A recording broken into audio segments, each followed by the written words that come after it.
Merhaba arkadaşlar, bugün sizlerle Evil Morty hakkında konuşmak istiyorum. Bildiğiniz gibi Rick and Morty'de çok karmaşık karakterler var fakat benim için dizideki en karmaşık karakterlerden biri Evil Morty. Ancak benim bu videoda konuşmak istediğim Evil Morty'nin özellikleri ya da hayat hikayesi yerine onun nasıl var olduğu ve neden diğer Morty'lerden farklı olduğu konusu. Bu konuda kendi düşüncelerim ve araştırdığım bazı şeyleri sizlerle paylaşacağım. Eğer siz de Evil Morty'nin neden böyle özel bir karakter olduğunu merak ediyorsanız haydi bu macerada bana katılın. Rick and Morty ilk izlediğimde beni çok eğlendiren bir dizi olarak başlamıştı. Ancak kısa zamanda dizinin bendeki değeri çok yüksek bir yerde konumlandı. Bunun nedeni ise bilim kurguda çok sevdiğim konseptlerden biri olan çoklu evrenler üzerine yazılmış anlatılara sahip oluşu.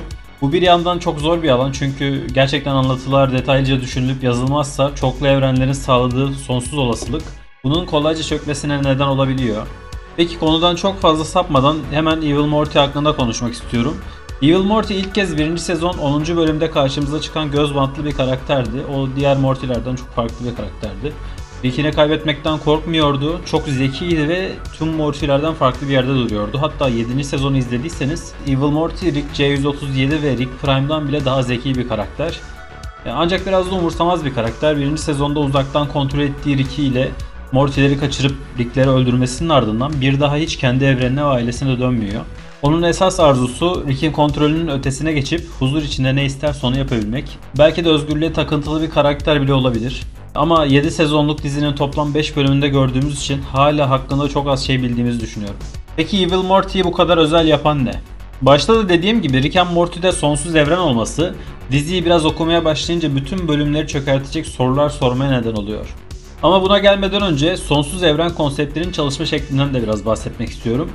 Aslında anlaması çok zor bir durum değil. Örneğin elinizde bir A evreni var ve burada bir B karakteri var. Bu B karakteri bir numaralı seçeneği seçerse, bir numaralı kararı alırsa da diyebiliriz.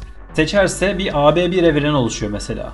Ya da ikinci seçeneği seçerse AB2 evreni, 3 numarayı seçerse AB3 evreni ve böyle sonsuz sayıda evren oluşabiliyor. Tabi bu tek karakter üzerine değil, bunun evrendeki her canlı ve o canlıların farklı farklı aldığı tüm kararların sonuçları olarak düşünmemiz gerekiyor. Yani Rick'leri bu kadar zeki ya da aptal yapanlar da elbette Rick'lerin sadece kendi kararları değil, onların daha önceden ebeveynlerinin ya da daha farklı etkileri oluşturacak başka karakterlerin kararları sonucunda Rick'ler bu kadar çeşitli bir hale geliyor.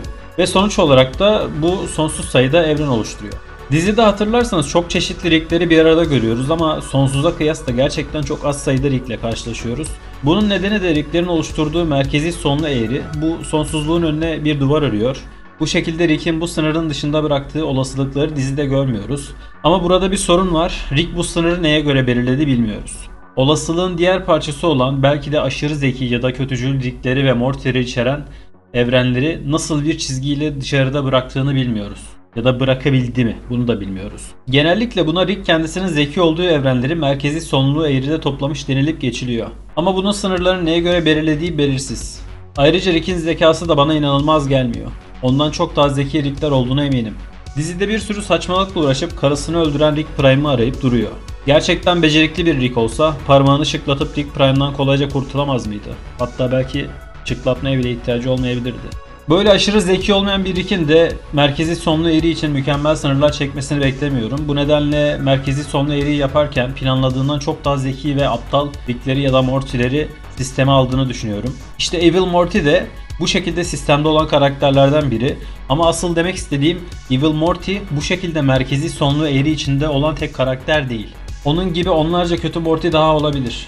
Peki onları neden görmüyoruz? İşte bu sorunun cevabı Evil Morty'nin neden özel bir karakter olduğu sorusunu da cevaplıyor. Çünkü Evil Morty'nin olayı kötü olması değil. Onun asıl olayı özgür olma çabası. Özgür olma isteği Evil Morty'nin kendi Rick'ini ele geçirmeye ve merkezi sonlu eğriden çıkmasına neden oldu. Bu diğer zeki Morty'lerin yapmadığı bir şeydi. Evil Morty'den çok daha zeki olan Morty'ler de olduğuna eminim. Ama onlar hayatlarından memnun ve bu nedenle asla Evil Morty gibi olamayacaklar. Bazen kendi hayatımız için de bunu düşünüyorum. Sürekli monotonluğa hapsolmuş, bir döngüde sıkışıp kalmış hayatlar yaşıyoruz. Bu da bizi sıradanlaştırıyor. Eğer daha özel ve farklı insanlar olmak istiyorsak, sınırlarımızı aşmamız ve konfor alanımızdan çıkmamız gerekiyor. Tıpkı Evil Morty gibi. Evet arkadaşlar, bildiklerim ve araştırdıklarım kadarıyla Evil Morty'nin neden böylesine özel bir karakter olduğunu anlatmaya çalıştım. Sorularınız ve eleştirileriniz için yorumlarda buluşmak dileğiyle. Bir başka videoda görüşmek üzere. Hoşça kalın. Bay bay.